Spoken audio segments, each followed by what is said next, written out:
بسم اللہ الرحمن الرحیم ایاک نعبد و ایاک نستعین۔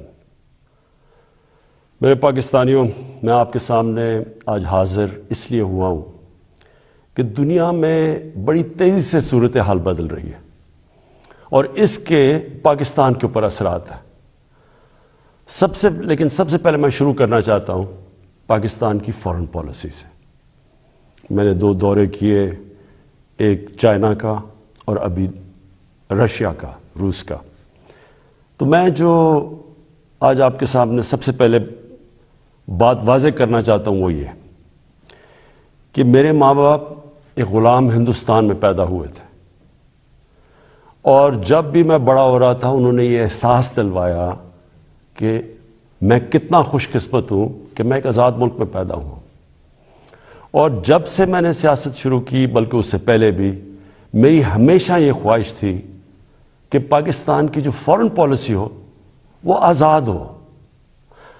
اب آزاد فارن پالیسی کا کیا مطلب ہے؟ آزاد فارن پالیسی کا مطلب یہ ہوتا ہے کہ ایک قوم اپنے لوگوں کے فائدے کے لیے فارن پالیسی بنائے، وہ فارن پالیسی نہ بنے جو کسی اور کا فائدہ کرے اور اپنے ملک کو نقصان پہنچا دے۔ اور میں آپ کو اس غلط فارن پالیسی کی مثال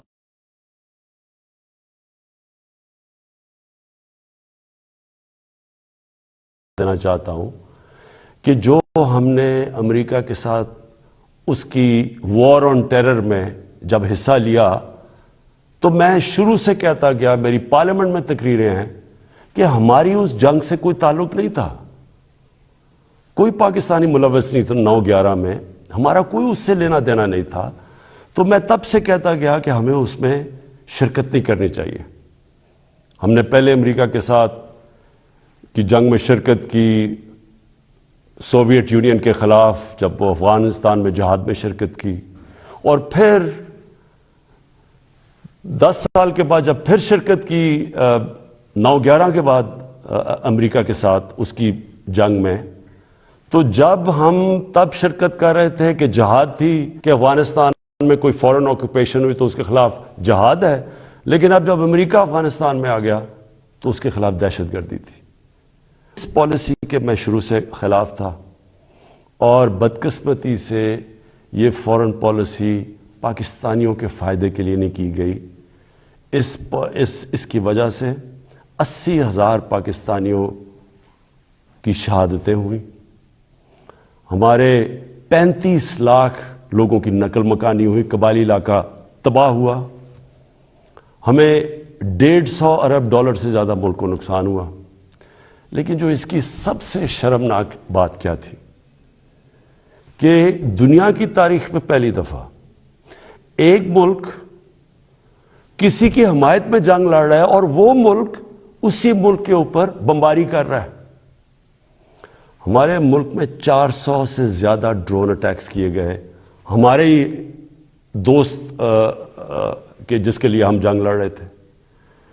اس سے بھی زیادہ شرمناک چیز کیا ہے کہ ملٹری ڈکٹیٹرز تو ہمیشہ تاریخ ہے پاکستان کی کہ وہ ہمیشہ چاہتے ہیں کہ دنیا ان کو ایکسیپٹ کرے، ان کو مانے، ان کو لیجٹمائز کرے، اور وہ ہمیشہ آسان ہوتے ہیں سپر پاورز کے لیے استعمال کرنا۔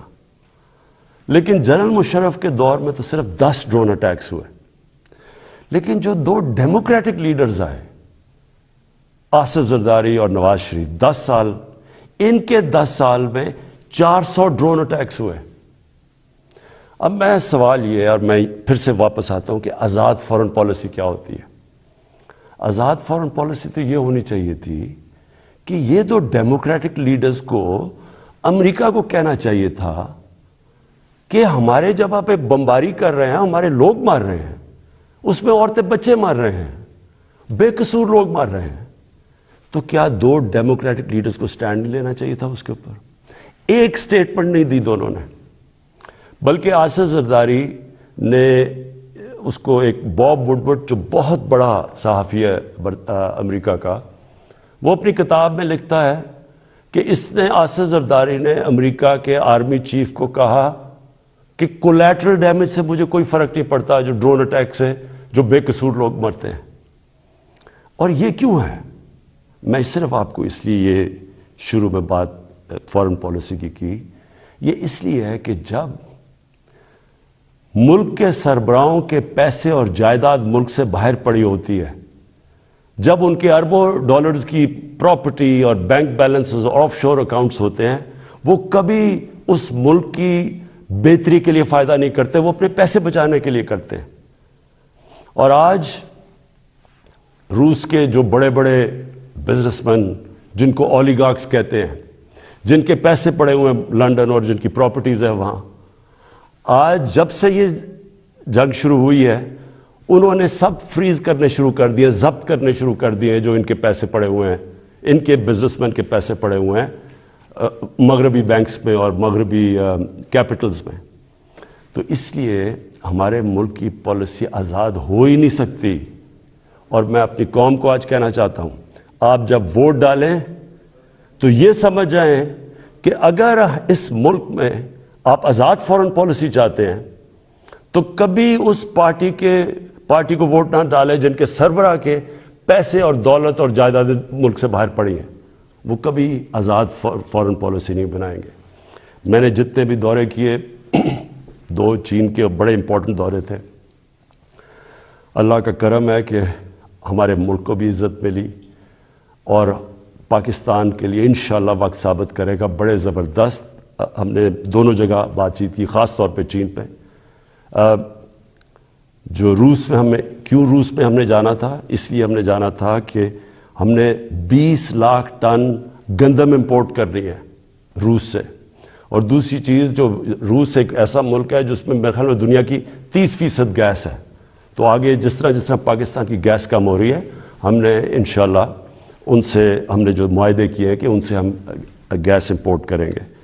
اور چین کے سامنے ابھی تھوڑی دیر کے بعد انشاءاللہ اس قوم کے سامنے آ جائے گا کہ جس طرح کے چین کے ساتھ ہمارے معاہدے ہوئے ہیں، اور خاص طور پہ سی پیک کا جو دوسرا فیز ہے۔ اب دوسری بات صرف میں نے مختصر کرنی تھی، اس سے پہلے میں جو ملک کے مسائل کے ہم نے حل سوچے، میں نے اور میری ٹیم نے، وہ آپ کے سامنے رکھوں گا۔ لیکن دوسری چیز ایک متنازع ایشو بنا ہوا ہے، اس کے اوپر تھوڑا شور مچا ہوا ہے کہ جی آزادی صحافت کے اوپر پابندی لگائی جا رہی ہے اور لوگوں کے منہ بند کیے جا رہے ہیں۔ میں پہلے آپ کو ایک چیز واضح کر دوں، پیکا لا، آپ سب کو یہ بتا دوں کہ یہ 2016 میں بنا تھا، اس میں صرف ہم ترمیم کر رہے ہیں۔ جو سربراہ ملک کا جس نے کرپشن نہیں کی، جو ملک کا سربراہ ملک کے قانون نہیں توڑتا، اس کو کبھی آزاد صحافت سے، میڈیا سے کوئی خطرہ نہیں ہے۔ آج آپ اٹھا کے دیکھ لیں، پاکستان کے اخبار، میڈیا دیکھ لیں، تقریباً 70% خبریں ہمارے خلاف ہیں، ہمیں اس سے کوئی فرق نہیں پڑتا۔ لیکن یہ قانون کسی وجہ سے لے کے آئے ہیں۔ اس کی وجہ یہ ہے کہ پاکستان میں سوشل میڈیا کے اوپر اس طرح کا گند آ رہا ہے، اس طرح کی چیزیں آ رہی ہیں، چائلڈ پورنوگرافی آ رہی ہے، یعنی جو ہمارے اسلامک ویلیوز کی خلاف ورزی، ہمارے چھوڑے دنیا میں کسی بھی مہذب معاشرے میں اس طرح کی چیزیں نہیں آتی جو اب ہمارے سوشل میڈیا پہ آ رہی ہیں۔ میرے پاس ریکارڈ ہے اس وقت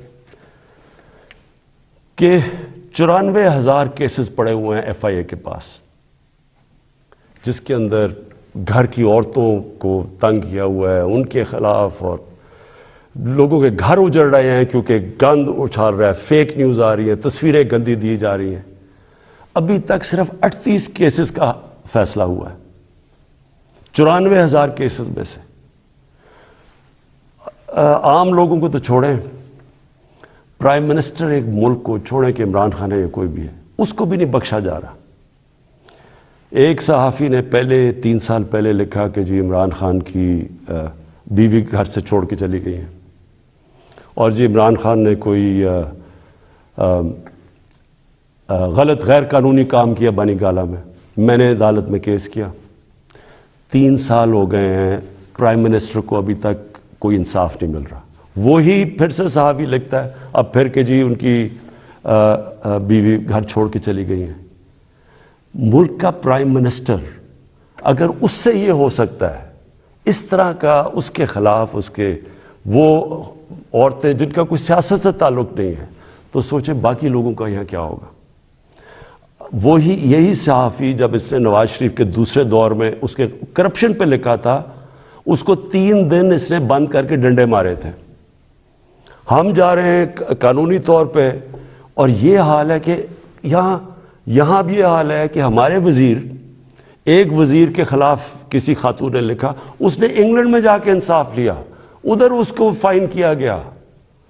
اب مراد سعید کے خلاف بات ہے، مراد سعید سوچ رہے ہیں انگلینڈ میں قانون لے جا کے کیس کرنا۔ شوکت خانم کے اوپر ایک میڈیا ہاؤس جنگ گروپ، انہوں نے شوکت خانم کے اوپر لکھا کہ شوکت خانم کا جو پیسہ ہے وہ تحریک انصاف کو جا رہا ہے۔ اتنی بھی زحمت نہیں کی کہ کم از کم شوکت خانم سے پوچھ تو لیتے، ان کا ورژن تو لے لیتے کہ کیسے چیک جو شوکت خانم ہے وہ تحریک انصاف کے اوپر جا رہا ہے۔ اب شوکت خانم پہلے ہی ایک نون لیگ نے حنیف عباسی نے شوکت خانم کے اوپر اسی طرح کہا تھا کہ پیسہ چوری ہو رہا ہے، وہ کیس 10 سال ہو گئے ہیں، وہ لوور کورٹ سے جیت چکی ہے شوکت خانم، 10 سال کے بعد بھی انصاف نہیں۔ تو اب شوکت خانم انگلینڈ میں جدھر رجسٹرڈ چیریٹی ہے اور امریکہ میں ادھر کیس کرنے جا رہی ہے اسی جنگ گروپ کے اوپر۔ تو کہنے کا میرا مقصد یہ ہے کہ یہ تو دنیا میں کہیں بھی نہیں ہوتا۔ آزادی صحافت کے نام پہ یا مافیاز بیٹھ کے بلیک میل کر رہے ہیں، ان کے ایجنڈے کچھ اور ہیں، یا ایسے صحافی بیٹھے ہیں جو پیسے لے کے یہ ساری گند اچھال رہے ہیں، بلیک میل کر رہے ہیں گورنمنٹ کے اوپر۔ میں نے آپ کو کہا کہ ساری زندگی میں نے تنقید دیکھی ہے، میں کرکٹ کیپٹن سے مجھے تنقید ہوتی تھی، میں نے سارے مغرب میں دیکھا ہوا ہے کہ کیا ہے۔ انگلینڈ کے اندر جدھر سے ہم نے جمہوریت کے ویلیوز لے کے آئے ہیں، میں نے انگلینڈ میں ایک کیس لڑا ہے، یہ جو ہرجانے کا کیس، سب سے بڑا ان کا کھلاڑی تھا جس کا میرا کیس ہوا تھا۔ مجھے پتہ ہے کہ کبھی بھی کسی کی جرت نہیں ہو سکتی، جو یہاں چیزیں جس طرح کی غیر ذمہ دارانہ چیزیں یہاں آتی ہیں، کسی کی جرت نہیں ہو سکتی کہ یہی جا کے آپ کسی اور جمہوریت کے اندر کریں۔ تو میں یہ صرف اس لیے کہہ رہا ہوں کہ یہ اس ملک کے لیے اتنا ضروری ہے۔ مجھے اتنے لوگ کال کرتے ہیں، مائیں کال کرتی ہیں، میسیجز دیتی ہیں کہ کس طرح کے حالات ہو گئے ہیں، کیونکہ کوئی پوچھنے والا نہیں ہے۔ تو اس کے اوپر میں نے صرف یہ کلیئر کرنا تھا کہ اس کا کوئی آزادی صحافت سے تعلق نہیں ہے۔ جو اچھے صحافی ہیں وہ خوش ہوں گے کہ فیک نیوز ختم ہو، وہ تو ان کی تو کریڈیبلٹی ہوتی ہے کہ صحیح اور اچھی صحافت تو ایک اثاثہ ایک معاشرے کا، ان کی جو تنقید ہوتی ہے وہ ہمارے پرائم منسٹر وزیروں کو آگاہ رکھتی ہے کہ ہم نے کیا کرنا ہے، ہم کیا غلطیاں کر رہے ہیں۔ لیکن یہ بلیک میل کرنا، گند اچھالنا، گھر کی عورتوں کو اس طرح کی چیزیں کہنی، پرائم منسٹر، ملک کا پرائم منسٹر، اب یہ 3 مین اخبار ہیں یہاں، میں نومینیٹ کرتا ہوں آزاد کشمیر کا پرائم منسٹر جب ہماری پارٹی الیکشن جیتتی ہے، 3 مین اخباروں کے فرنٹ پیج پہ آتا ہے کہ جی وہ جادو ٹونے سے یا پتہ نہیں ستارے دیکھ کے اس کو آزاد کشمیر کے پرائم منسٹر کو سلیکٹ کیا گیا۔ یہی چیز کہیں بھی انگلینڈ اور مغرب کے اخباروں میں کرتی ہے۔ میں آپ کو یقین دلاتا ہوں کہ ان کے اوپر اتنا بڑا ہرجانہ ہونا تھا کہ ان کی شاید اخبار ہی بند ہو جاتے۔ اب میں دوسری چیز پہ آنا چاہتا ہوں، کیونکہ میں آپ کو یہ بتانا چاہتا ہوں کہ ہم اب ہمارے جو حالات ہیں ان کے اوپر ہم نے اب کیا بڑی محنت کر کے ہم نے کیا تجویزیں سوچی ہوئی ہیں۔ تو سب سے پہلے کہ میں آپ کو صرف یہ یاد کرانا چاہتا ہوں، اور یہ ضروری ہے یاد کرنا، کیونکہ اگر تو مجھے سوئٹزرلینڈ کی اکانومی ملی ہوتی تو بڑا اچھا ہوتا، آج اسی پر بتاتے کہ وہ حالات تب یہ تھے تو اب آپ نے کیا کیا ہے۔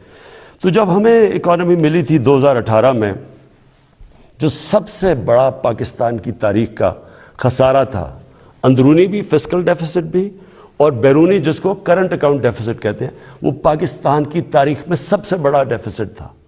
ہمارے جو فورن ایکسچینج ریزروز تھے وہ مشکل سے 3 ہفتے کی بھی امپورٹس کے لیے کافی نہیں تھے۔ ہماری کئی باہر کی لائبلٹیز جو تھی ہم پیسے نہیں دے سکتے تھے، وہ پاکستان ملا تھا۔ اور اس کے بعد اتنے مشکل وقت سے نکلتے ہوئے اس کے بعد ہم کرونا آ گیا۔ اب کرونا کا میں صرف آپ کو یہ بتا دوں کہ یہ 100 سال میں ایک دفعہ اتنا بڑا کرائسس آتا ہے جو کرونا آیا. دنیا میں آپ دیکھ لیں کہ حالات کیا ہوئے, اچھی بھلی اکانومیز اجڑ گئیں. برطانیہ, ہندوستان جو بڑی تیزی سے آگے جا رہا تھا, اس کی مائنسز میں گروتھ ریٹ چلی گئی. تو اس پہلے ہی مشکل حالات تھے. ہماری جو گروتھ ریٹ تھی وہ 0.2% بھی نہیں تھی. تو پہلے ہی برے حالات تھے, اوپر سے کرونا آ گیا. تو اس کرونا کے وبا سے جس طرح پاکستان نے ڈیل کیا اور کرتا آیا, وہ میں ابھی بعد میں بتاؤں گا. لیکن اس کے بعد دو اور چیزیں ہو گئیں. جب کیونکہ پہلے تو کرونا آ کے لاک ڈاؤنز ہو گئے, اس کے اپنے مسئلے آئے. اس کے بعد جب لاک ڈاؤنز اٹھنے شروع ہوئے تو سپلائی لائنز افیکٹ ہوئی تھی. اس سے ایک کموڈٹی سپر سائیکل کہتے ہیں, یعنی جو کموڈٹیز تھیں وہ تاریخی مہنگی ہو گئی. اس سے کیا ہوا کہ دنیا کے اندر مہنگائی آ گئی, انفلیشن آ گئی. تو میں صرف آپ کے سامنے رکھنا چاہتا ہوں کہ اب میں صرف یہ اس لیے بتا رہا ہوں کہ ہم کوئی دنیا سے علیحدہ تو نہیں ہے نا. کئی چیزیں ہیں جن کو ہم امپورٹ کرتے ہیں. تیل ہے, گھی ہے, 70% امپورٹ کرتے ہیں. دالیں امپورٹ کرتے ہیں 70%. یہ ساری جتنی چیزیں تھیں, اور بجلی جو ہماری ہے وہ اگر آپ 60% جو بجلی ہے وہ امپورٹڈ فیول سے بنتی ہے, یعنی یا کوئلے پہ یا اب گیس پہ اور یا پھر تیل پہ. تو سب مہنگی ہو گئی. لیکن میں پہلے آپ کو بتانا چاہتا ہوں کہ جو ہمارے سے بڑے مضبوط ملک تھے ان کے کیا حالات ہوئے. سب سے پہلے امریکہ کی سب سے تکڑی اکانومی سمجھی جاتی ہے.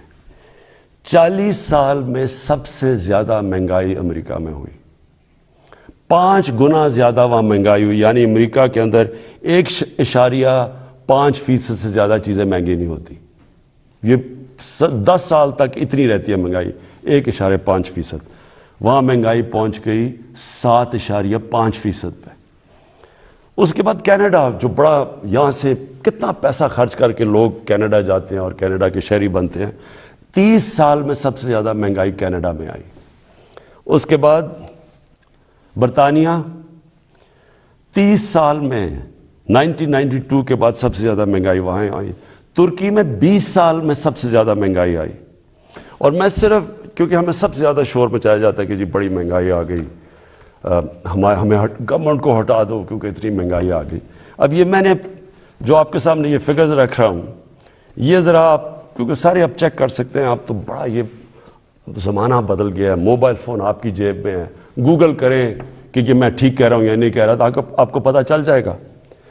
اب ذرا یہ سنیں, پیپلز پارٹی کی پہلے دور میں 71 سے لے کے 77 تک 13.9% اوسط مہنگائی ہوئی اس دور میں. پیپلز پارٹی کے دوسرے دور میں 88 سے لے کے 2 سال ان کی حکومت چلی, 8.3% مہنگائی ہوئی. پھر ان کے پیپلز پارٹی کے تیسرے دور میں 94 سے لے کے 96 تک 11.6% مہنگائی ہوئی. پھر ان کے 2008 سے 2012 کے دور تک 13.6% مہنگائی ہوئی. اب یہ ساری نوٹ کر لیں فگرز کہ ان کے 4 دور میں کتنی مہنگائی ہوئی, کہ صرف ایک دور میں, دوسرے دور میں 8.3 ہوئی تھی, باقی ساری 10% سے زیادہ مہنگائی ہوئی. نون لیگ پہلا دور 90 سے لے کے 93 تک 10.08% مہنگائی ہوئی. دوسرے دور میں 97 سے لے کے 99 تک 7.2% مہنگائی ہوئی. اور ان کا جو تیسرا دور تھا جس میں میں آپ کو یہ بتا دوں کہ سب سے کم تیل کی قیمتیں تھیں ان کے دور میں, تو ان کے 5% مہنگائی ہوئی. اور تحریک انصاف جس نے جو اٹھتا ہے کہ جی مہنگائی میں مر گئے, تحریک انصاف کی مہنگائی ہوئی 8 ہمارے جو ابھی تک 3.5 سال میں 8.5%. تو پہلے تو یہ ذرا واضح ہو جائے آپ کو کہ مہنگائی کتنی ہے ان کے مقابلے میں, کیونکہ وہ بڑا شور مچا ہوا جی گورنمنٹ گرا دو, جلدی سے گرا دو, کیونکہ لوگ پہ اس کا مہنگائی میں پہلے ہاں ہے مہنگائی, اور میں اس کے اوپر ابھی بعد میں آنے لگا ہوں. لیکن ہم اس وقت مہنگائی آئی ہوئی ہے جو دنیا کے اندر مہنگائی کا سائیکل آیا ہوا ہے. اچھا جی، پھر تحریک انصاف دوسری چیز کہتے ہیں جی بڑی ہماری نااہل حکومت ہے. تو میں صرف اب آپ کو صرف جو انٹرنیشنلی مانا گیا کہ تحریک انصاف نے کس طرح یہ سارے چیزوں کا مقابلہ کیا، اب میں صرف انٹرنیشنل اکنالجمنٹ بتا رہا ہوں کہ دنیا نے تحریک انصاف جو اس وبا میں جو 100 سال میں ایک دفعہ اتنا بڑا بحران آتا ہے تو دنیا کیا کہتی ہے. سب سے پہلے اکانومسٹ میگزین جو دنیا میں ساری دنیا کی اکانومیز کا جائزہ لیتی ہے، وہ کہتی ہے کہ 3 سالوں کے اندر جو یہ کرونا کا دور ہے، جو ملک ٹاپ 3 میں 190 ملکوں میں جو سب سے اوپر، جس نے سب سے بہتر طریقے سے اپنی معیشت بھی بچائی اور اپنے لوگوں کو بچایا، ان 3 میں پاکستان ہے. ورلڈ بینک نے تعریف کی، ورلڈ اکنامک فورم نے تعریف کی، ورلڈ ہیلتھ آرگنائزیشن نے خود مثال دی پاکستان کی کہ جس طرح انہوں نے اس چیلنج کا مقابلہ کیا. تو اگر اتنا نااہل ہوتا ملک تو دنیا کے اندر جدھر ساری دنیا کی بڑی بڑی اکانومیز ہمارے سے بہتر سسٹمز جن ملکوں کے تھے، اگر وہاں اتنی تباہی آئی ہے اور پاکستان اس سے نکلا ہے. بل گیٹس جب ابھی مجھے ملنے آئے تو انہوں نے خاص پوچھا کہ کیا آپ نے قدم اٹھائے تھے کہ آپ اتنے بڑے چیلنج سے آپ اتنی بہتر نکلے. وہ باقاعدہ NCOC جدھر سے ہمارا سارا یہ کنٹرول ہم کرتے تھے، باقاعدہ وہاں گئے، انہوں نے تعریفیں کی اور پھر یہ بھی تعریف کی کہ ایک طرف ہم کرونا سے لڑ رہے تھے اور دوسری طرف اب پچھلے سارے سال میں کوئی پاکستان میں پولیو کا کیس نہیں ہوا. تو یہ اگر حکومت اتنی نااہل تھی. پھر اس کے بعد جو ہمارا احساس پروگرام ہے، احساس پروگرام کو ورلڈ بینک نے دنیا کے 4 ٹاپ پروگرامز کے اندر کہا گیا کہ جو سب سے بہترین احساس پروگرام تھا اس مشکل وقت میں، جنہوں نے لوگوں کے لیے آسانیاں پیدا کری، وہ تھا. پھر اس کے علاوہ میں صرف ایک اور بھی ایڈ کرنا چاہتا ہوں کہ کبھی ہمارے سے پہلے مجھے بتائیں یہ 2 جماعتیں، کبھی انٹرنیشنلی کسی چیز میں ان کی کوئی تعریف کی گئی ہو؟ کلائمیٹ چینج کے اندر برطانیہ کے پرائم منسٹر نے یونائٹڈ نیشنز جنرل اسمبلی میں پاکستان کی تعریف کی کہ پاکستان جس طرح کلائمیٹ چینج سے جو اگلا بہت بڑا مسئلہ دنیا کو آ رہا ہے، اس نے صرف اور صرف پاکستان کی تعریف کی.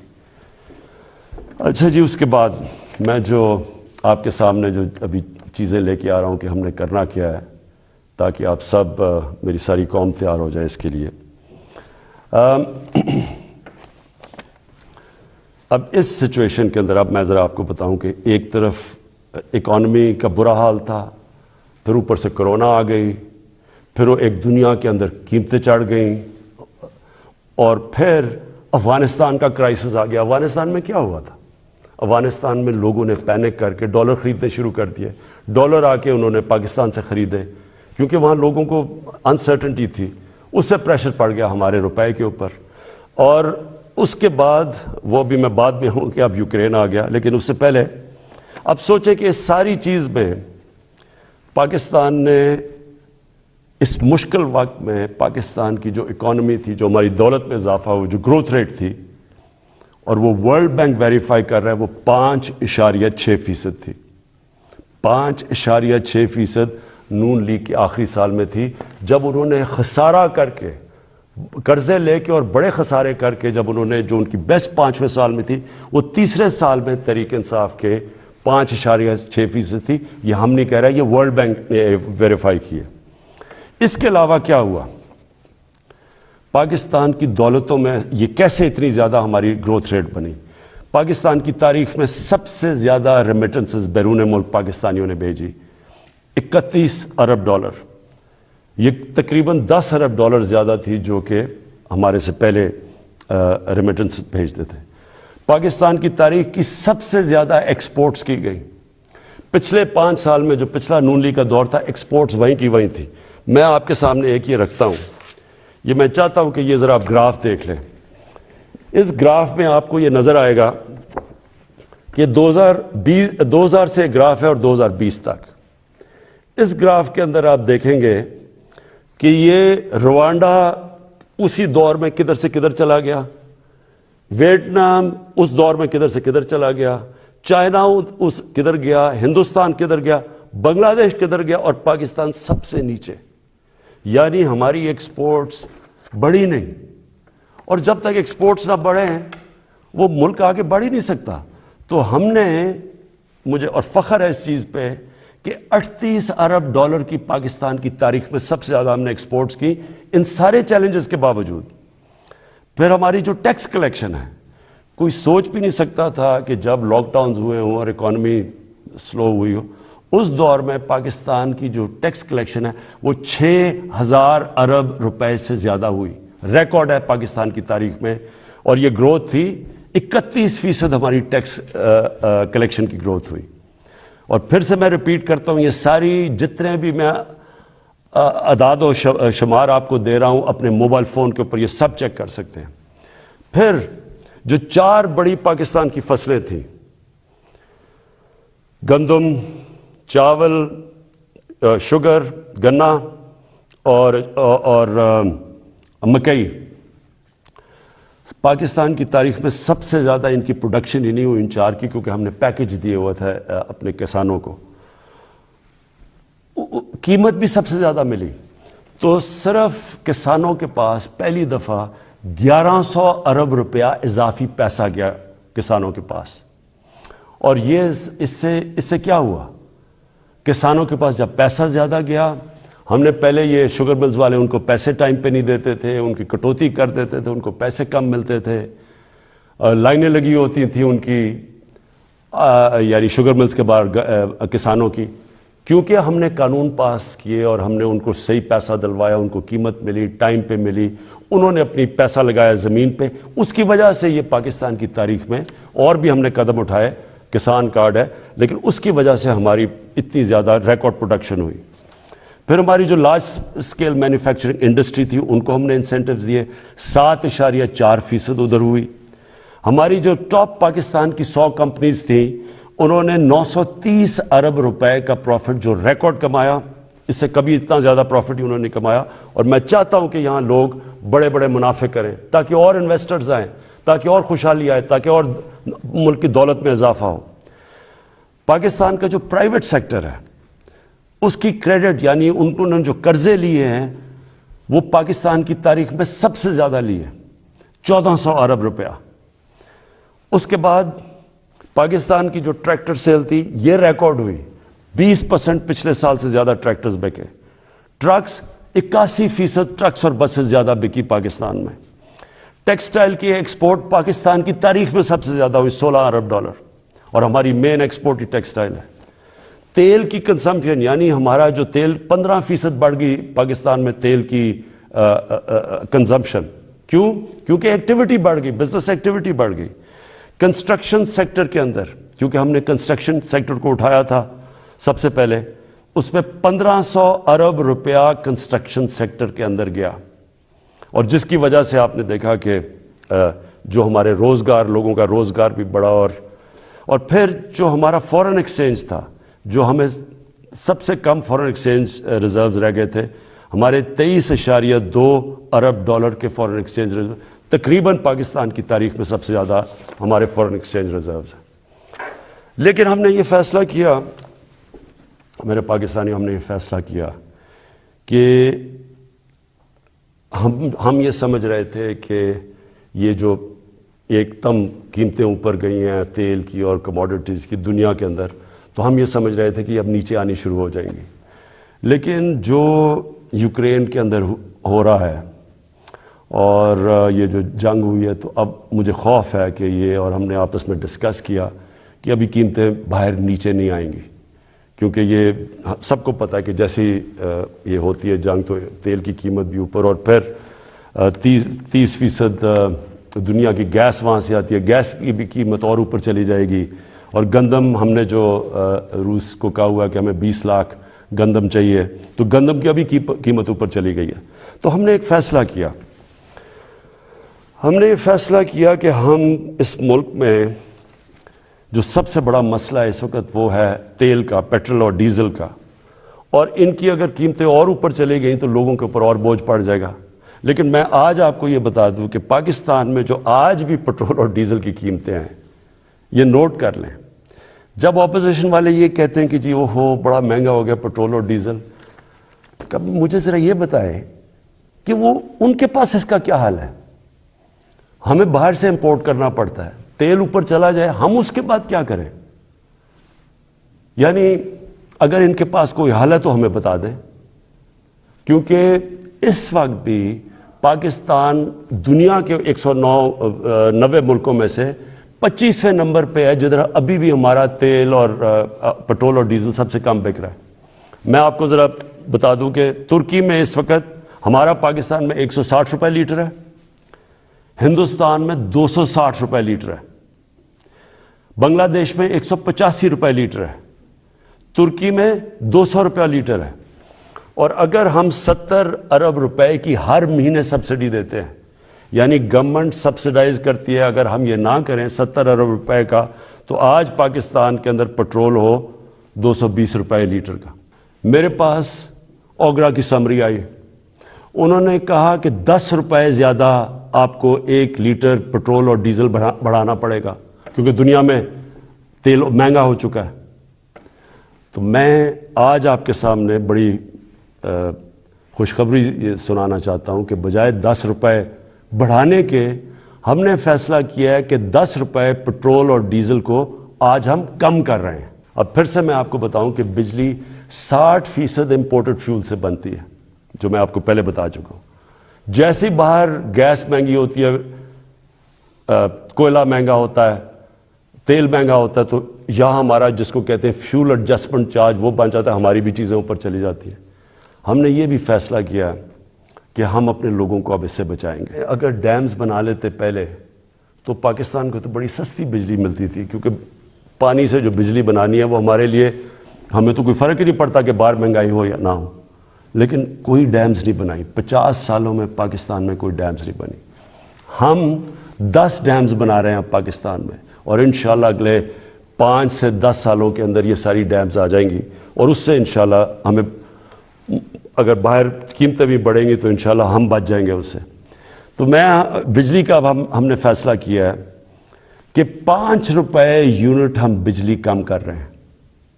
5 روپے یونٹ بجلی کم کرنے کا مطلب کہ 20% سے 50% آپ کے بجلی کے بل کم ہوں گے. اور یہ بھی ہم اس کے لیے سبسڈی اور بڑی محنت سے اور جگہ سے ہم نے سبسڈی نکالی ہے. اور میں یہ کیونکہ سب سے بڑا مسئلہ لوگوں کو ہوتا ہے بجلی اور پٹرول اور ڈیزل, اس کی وجہ سے ساری چیزیں مہنگی ہو جاتی ہیں. تو ہم نے یہ فیصلہ کیا کہ ہم اگلے بجٹ تک ان 2 چیزوں کے اوپر ہم اب کوئی اضافہ بھی نہیں کریں گے, اور اس سے پہلے ہم نے یہ ان کو کم بھی کر دیا. 5 روپے یونٹ بجلی اور 10 روپے بلکہ 20 روپے پورا بنتا ہے پٹرول اور ڈیزل کا. پھر ہم نے احساس پروگرام کی, جو نچلے طبقے کے اوپر جو ہم 12,000 روپے دیتے تھے, جو 80 لاکھ خاندان کو ہم دیتے ہیں, اس کو ہم نے 12,000 سے 14,000 پہ کر دیا. پھر ہم نے ایک اور کام کیا نوجوانوں کے لیے, جو گریجویٹس ہیں, جس نے BA کی ہوئی ہے, جس کے پاس نوکری نہیں ہے. ہم نے فیصلہ کیا کہ ہم ان کو انٹرنشپ دلوائیں گے. 30,000 روپے جو بھی گریجویٹ ہوگا اس کو کہیں انٹرنشپ دلوائیں گے تاکہ ان کو کم از کم کوئی پیسہ ملے. پھر ہم نے اسکالرشپس کا میں آپ کو بتا دوں 26 لاکھ ہم نے اسکالرشپس ہم صوبے جو ہمارے نیچے صوبے ہیں اور جو سینٹر ہے, اور اس کے اوپر 38 ارب روپیہ ہم خرچ کر رہے ہیں. یہ اب پرائم منسٹر کے جو پورٹل ہے اس کے اوپر اب سارا کنٹرول ہوگا. سارے میرٹ کے اوپر ہم خود چیک کریں گے, پوری کمیٹی بنائی ہوئی ہے اکیڈمکس کی, میرٹ پہ ملیں گے, اور کوئی بھی کسی کو مسئلہ ہوگا وہ اس پورٹل کے اوپر آئے گا. لیکن پھر اب جو IT سیکٹر جو فیوچر ہے ہمارے نوجوانوں کا, جس طرح دنیا جا رہی ہے ٹیکنالوجی کی ریولوشن, یہ ذرا آپ سنیں. IT سیکٹر کے لیے اس میں IT کمپنیز بھی ہیں اور فری لانسرز بھی ہیں. پہلی چیز, ان کو 100% ہم نے ٹیکس معاف کر دیا. پھر سے سن لیں, IT سیکٹر کے اوپر چاہے وہ کمپنیز ہیں یا فری لانسرز ہیں, 100% ان کو ہم نے ٹیکس پہ چھوٹ دے دی. دوسری چیز, فورن ایکسچینج. اب تک ان کا ہم نے کوئی کنڈیشنز لگائی ہوئی تھی کہ اتنا فورن ایکسچینج آپ کو پاکستان میں رکھنا ہے. ہم نے مکمل طور پہ 100% فورن ایکسچینج پہ ان کو چھوٹ دے دی ہے کہ یہ چاہے کوئی اس کے اوپر ریسٹرکشن نہیں ہے, باہر لے جائیں اندر لے آئیں, 100% اب فورن ایکسچینج کی موومنٹ ان کے ہاتھ میں ہے, یعنی ہم نے ریسٹرکشن ساری ختم کر دی ہے. اور تیسری چیز, جو سٹارٹ اپس ہیں, جو بھی آئی ٹی کی سٹارٹ اپس ہیں, ان کو 100% ہم نے کیپٹل گینز ٹیکس سے ختم کر دیا, یعنی ان کا ٹیکس ختم کر دیا سارے سٹارٹ اپس کا, جو کیپٹل گینز ٹیکس ہے. اس کے بعد انڈسٹریل پالیسی, اب یہ بھی پہلے ہم نے کنسٹرکشن پالیسی لے کے آئے تھے جس کی وجہ سے کنسٹرکشن میں پاکستان میں اٹھ گیا. اب ہم لے کے آ رہے ہیں آپ کے لیے انڈسٹریل پالیسی. انڈسٹریل پالیسی میں ہم کیا کر رہے ہیں کہ جو بھی انڈسٹری لگائے گا, جو بھی پیسے لگائے گا انڈسٹری کے اندر, اس سے کوئی سوال نہیں پوچھے جائیں گے. یہ ہم نے کنسٹرکشن میں بھی شروع میں یہ کیا تھا. اور جو سکھ انڈسٹری ہے اس کی ریوائول کے لیے, اس کے لیے ہم آپ کے سامنے پورا پروگرام ہے, ان کے لیے ٹیکس کی چھوٹ دیں گے ان کو. اس کے ساتھ انشاءاللہ کل میں لاہور کے اندر آپ کو پورا انڈسٹریل پالیسی کا پورا پیکج دے دوں گا. اور پھر تیسری چیز, جو اوورسیز پاکستانیز ہیں, جب بھی وہ پاکستان کی انڈسٹری میں انویسٹ کریں گے یا وہ پاکستان کے انڈسٹریلز کے ساتھ جوائنٹ وینچر کریں گے, ان کو 5 سال کا ٹیکس ہالیڈے ہم نے کر دیا, 5 سال تک کوئی ٹیکس نہیں دیں گے. پھر ہمارا کامیاب پاکستان پروگرام ہے. سود کے بغیر قرضے دیں گے بزنس شروع کرنے کے لیے نوجوانوں کو, سود کے بغیر کسانوں کو دیں گے قرضے, سود کے بغیر وہ اپنی زمین پہ پیسہ خرچ کر رہے ہیں. اور پھر سستا سبسڈائز, بالکل جو غریب لوگ اپنا گھر بنانا چاہتے ہیں ان کو بالکل سستا قرضہ دیں گے. پھر اور یہ 407 ارب روپے کے قرضے ہیں جو یہ ان 3 ایریاز میں جائیں گے, لو کاسٹ ہاؤسنگ, گھروں کے لیے, کسانوں کے لیے اور بزنس کرنے کے لیے شہروں میں. 407 ارب کے قرضے یہ اگلے 2 سال میں ہم دیں گے. پھر آخری 2 چیزیں, ہم نے, مجھے بڑا فخر ہے کہ ہم نے بڑی مشکلوں سے پاکستان میں بینکوں کو راضی کیا, ان کے لیے ان کے سارے جو آسانیاں پیدا کی, سبسڈائز کیا کہ بینکس چھوٹے لوگوں کو قرضے دیں. ابھی تک تنخواہ دار لوگ, وہ ابھی تک ان کو بینک قرضے نہیں دیتے تھے. کمزور یعنی جو مزدور ہوتے ہیں, ویلڈر ہوتے ہیں, وہ کام کرنے والے, ان کی سوچ بھی نہیں سکتے اپنے لیے گھر بنانا. بڑی ہمیں 1 سال لگایا, ہم نے پوری ان کے لیے آسانیاں پیدا کی, گورنمنٹ نے سبسڈائز کیے قرضے, آسانیاں پیدا کی تاکہ اگر ایک آدمی اپنے گھر میں جو ایک کرائے کا گھر لیتا ہے, جو کرائے کے اوپر پیسے دیتا ہے, اسی پیسوں کی وہ قسطیں بن جائے اور اس کا اپنا گھر ہو جائے. تو مجھے بڑی خوشی یہ ہے کہ بینکوں نے اب تک اس میں 150 ارب روپے کے لو انکم غریب لوگوں کی, جن کی آمدنی نہیں ہے, ان کو دے چکے ہیں اپروولز, جس میں 50 ارب روپیہ ان گھروں کے لیے دے چکے ہیں, یعنی وہ کام شروع ہو گیا, گھر بننے شروع ہو گئے. اور آخر میں صحت کارڈ, مجھے سب سے زیادہ فخر یہ ہے کہ ہمارے جو صوبائی چیف منسٹرز تھے, ان سب کو میں نے آگاہ کیا کہ یہ سب سے بڑی نعمت ہے ایک غریب گھرانے کے لیے کہ اس کے پاس ہیلتھ انشورنس ہو. جب بھی وہ ایک کوئی گھر میں بیماری ہو تو ان کو یہ خوف نہ ہو کہ ہم ہاسپٹل میں جا کے اپنا علاج نہیں کروا سکیں گے. اور پھر وہ کئی دفعہ گورنمنٹ ہاسپٹلز میں جاتے ہیں تو وہاں ڈاکٹرز نہیں ہوتے, اور خاص طور پہ دیہاتوں کے اندر, ڈسٹرکٹس میں ڈاکٹرز نہیں ہوتی, نرسز نہیں ہوتی, اور وہ سارے شہروں میں آتے ہیں, دھکے کھاتے ہیں. یہ جو صحت کارڈ ہے, یہ پاکستان کی تاریخ میں نہیں, یہ شاید ڈیولپنگ ورلڈ میں بھی, بلکہ ڈیولپڈ ورلڈ میں بھی اس طرح کا کہ آپ نے ہر گھرانے کو, ہر جو ہمارے صوبے ہیں سندھ کے علاوہ, کیونکہ پروونشل گورنمنٹس اس کا پیسہ دے رہی ہیں, ہر گھرانے کے لیے ہم انشاءاللہ مارچ کے آخر تک پنجاب میں ہر گھرانے کے پاس صحت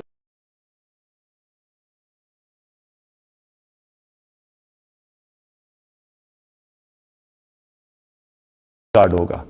ہر خاندان 10 لاکھ روپے تک کسی بھی ہسپتال میں جا کے علاج کروا سکتا ہے. یہ ضروری ہے سمجھنا, پہلے تو ہوتا تھا گورنمنٹ ہاسپٹل، اب وہ پرائیویٹ ہاسپٹل میں جا کے علاج کروا سکتا ہے، اور ہر گھرانے کے پاس یہ صحت کارڈ ہوگا، اور انشاءاللہ یہ پورا ایک ہیلتھ سسٹم بن رہا ہے پاکستان میں۔ ابھی سے چھوٹے چھوٹے ہاسپٹل دیہاتوں میں جانا شروع ہو گئے ہیں، کیونکہ دیہاتوں میں ہمارے گورنمنٹ ہاسپٹل میں ڈاکٹرز نہیں ہوتے کئی دفعہ، تو پرائیویٹ سیکٹر جانا شروع ہو گیا۔ اور میری یہ خواہش تھی کہ پاکستان میں ایک پورا جال بچ جائے ہاسپٹلز کا، تو گورنمنٹ کے پاس تو کبھی بھی اتنا پیسہ نہیں آنا تھا، تو اب پرائیویٹ سیکٹر کے لوگ خود جائیں گے، کیونکہ اب ہیلتھ کارڈ ہوگا، غریب سے غریب گھرانے کے پاس بھی ہیلتھ کارڈ ہوگا، اور اگر ان کو گھر میں کوئی بیماری ہو وہ جا کے پرائیویٹ ہاسپٹل میں بھی اپنا علاج کروا سکتے ہیں۔ یہ میں سمجھتا ہوں کہ ہم نے جو ہماری 3.5 سال کی حکومت ہے، یہ سب سے بڑا کام ہے، کیونکہ جب کوئی گھر میں ایک بیماری ہو اور آپ کے پاس پیسہ نہ ہو تو اس سے زیادہ ایک خاندان کی بے بسی کا عالم نہیں ہوتا۔ میں آخر میں آپ کے سامنے، اپنی قوم کے سامنے یہ کہنا چاہتا ہوں کہ مجھے پتہ ہے یہ مشکل حالات ہیں، مجھے پتہ ہے کہ ہم نے یہ جو 3.5 سال گزارے ہیں، کبھی ایک مشکل سے نکلتے تھے، پھر دوسری مشکل، کبھی پلوامہ ہو گیا تو کبھی کرونا ہو گیا، اور اس کے بعد پھر مسئلے، اور اب یوکرین کا مسئلہ آ گیا۔ لیکن یہ میں آج آپ کو کہتا ہوں کہ سارا وقت میری اور میری حکومت صرف ایک چیز سوچتی ہے کہ ہم آپ کے اوپر کس طرح یہ جو آپ کے اوپر بوجھ پڑا ہوا ہے یہ ہم کیسے کم کر سکتے ہیں، اور انشاءاللہ یہ جب ہم اس سے نکلیں گے، اور جس طرح ماشاءاللہ ہمارا ملک صحیح راستے پہ چل پڑا ہے، اکانومی صحیح راستے پہ چل پڑی ہے، بلومبرگ ویسے میگزین جو کہ دنیا کی اکانومیز کا جائزہ لیتی ہے، اور پھر IMF جس نے ابھی رپورٹ میں کہا ہے کہ پاکستان کی جو گروتھ ہے، جو ان کی دولت میں اضافہ ہے، جو ہوتا جا رہا ہے، وہ اب یہ صحیح راستے پہ، اور یہ سسٹینیبل ہے۔ یہ بہت بڑی چیز ہے کہ ایک مشکل وقت سے نکل کے آج پاکستان صحیح راستے پہ نکل چکا ہے۔ پاکستان پائندہ باد۔